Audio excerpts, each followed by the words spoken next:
एक women reservation bill 2026 जो है पार्लियामेंट में लाया गया था, जिसमें 2029 से जो महिलाओं को जो था उसमें रिजर्वेशन मिलनी थी, चाहे वो एमपी इलेक्शन हो, चाहे वो असम्बली में हो, चाहे पार्लियामेंट हो। लेकिन जो हमारा विपक्ष इंडी अलायंस है उसने उसका पुरजोर विरोध किया, जिससे हमारी पूरी जो माताएं बहनों नारियों का उन्होंने अपमान किया, क्योंकि भारतीय जनता पार्टी चाहती थी कि 33% जो है महिलाओं को रिजर्वेशन दी जाए।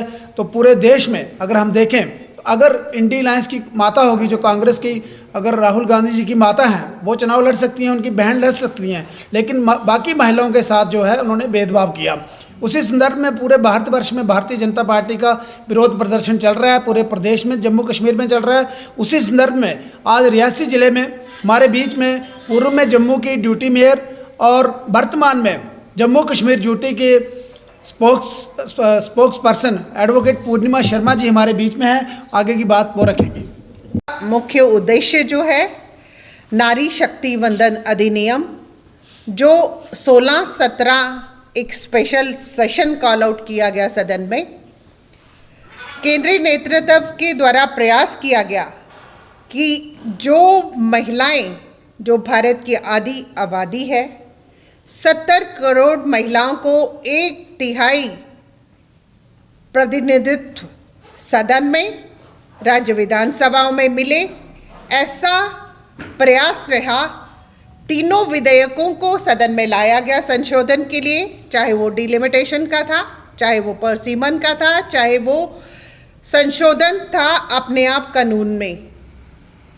एक एक तथ्यों के माध्यम से मैं आपके सामने क्लैरिटी करूंगी कि किन कारणों से वो बिल लाए गए, तीनों विधेयक लाए गए, और भारतीय जनता पार्टी की मंशा क्या थी और विपक्ष ने अपनी मंशा क्या दिखाई।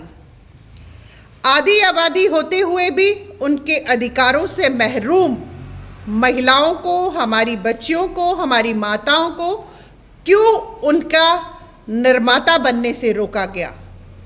आज सदन की हर तीसरी सीट पे अगर महिला बैठेगी तो भारत की दशा और दिशा अलग से ही दिखती। लेकिन विपक्ष दल, जिसको इंडिया अलायंस भी कहा जाता है, जिसमें सपा, कांग्रेस, टीएमसी, डीएमके, सब पार्टियां जो एकत्रित रही, सबकी मंशा एक ही थी, अपनी एकजुटता दिखाना, महिलाओं के अधिकारों का हनन करना। जो विपक्ष ने 16 को 17 को सदन में बहुत खुलेआम दिखाया।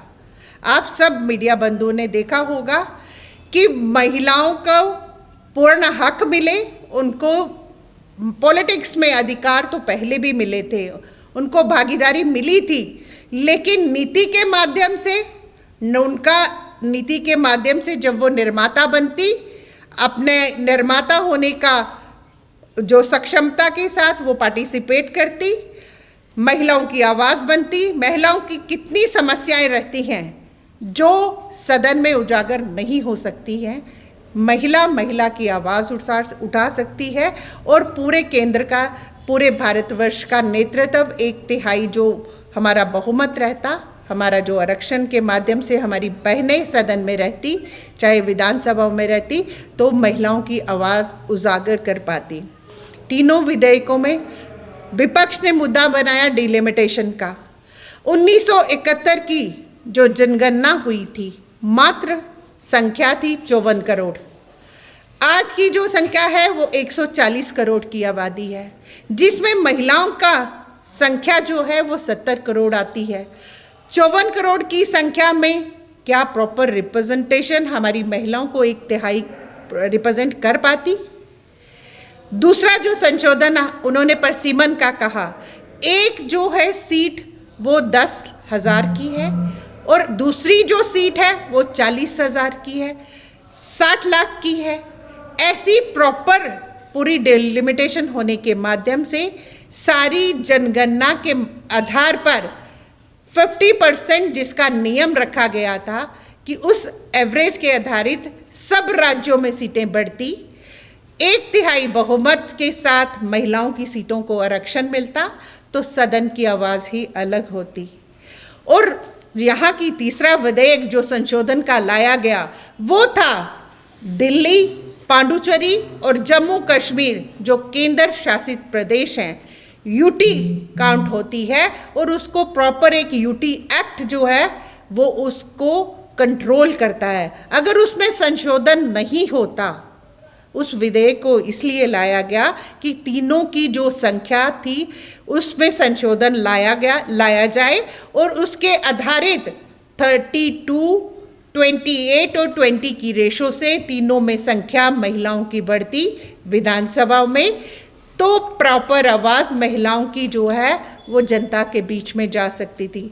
लेकिन विपक्ष ने चौथा जो मुद्दा बनाया, दक्षिण भारत की सीटों को बिना किसी होमवर्क के कि यहाँ पर जो है वो हमारी सीटें घट रही हैं, जो हमारा केंद्र नेतृत्व है उसने बड़े क्लियर शब्दों में एक एक तथ्य सदन में रखा, एक एक तथ्यों के माध्यम से हर विधेयक की चर्चा हुई।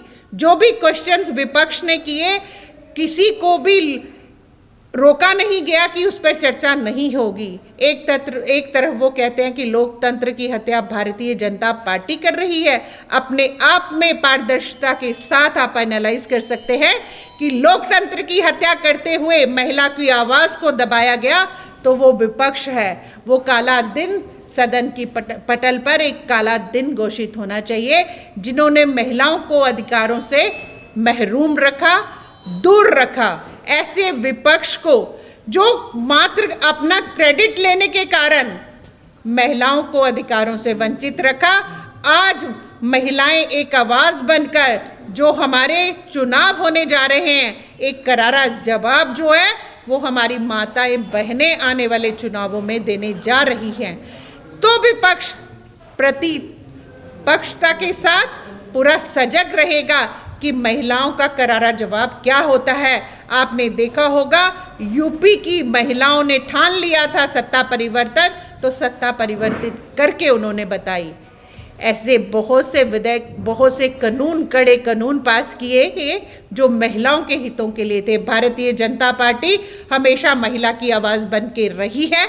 आप आने वाले दिनों में भी देखेंगे कि भारतीय जनता पार्टी दोबारा इस बिल को लाएगी, दोबारा इस अधिनियम को लाएगी, इम्प्लीमेंट कराने की पूरी चेष्टा करेगी। यहाँ ये भी आरोप उनके ऊपर लगाया गया कि मात्र अपना क्रेडिट लेने के लिए आपने, एक और इलेक्शन चल रही थी, सदन में सांसद अवेलेबल नहीं थे।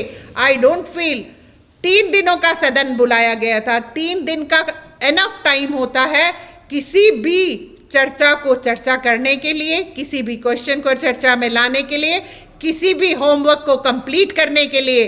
और पारदर्शिता के साथ कोई एसी रूम में बैठकर किसी ने विधेयक पास नहीं किए, किसी ने उसको इम्प्लीमेंट करवाने की कोशिश नहीं की। ओपन लोकतंत्र ढांचे में बैठकर, सदन में, ओपन सदन में बैठकर सब विपक्षी दल को समय दिया गया, ओपन समय दिया गया। हर एक क्वेश्चन का जवाब हमारे आदरणीय प्रधानमंत्री जी ने, हमारे गृह मंत्री अमित शाह जी ने, किरण रिजिजू जी ने एक एक प्रश्न का जवाब बड़े तथ्यों के साथ दिया और सब सांसदों को बोलने का मौका मिला। लेकिन शर्म की बात है कि उस दिन महिलाओं के हनन कहते हैं कि हम महिला के पक्ष की पार्टी है, हमने महिला आधारित पार्टी है, हमने 33% आरक्षण पंचायतों में दिया। लेकिन आज जब सत्ता में अधिकार देने की बारी आई तो विपक्ष एकजुटता के साथ पीछे क्यों हटा? क्वेश्चन मार्क है उन पर।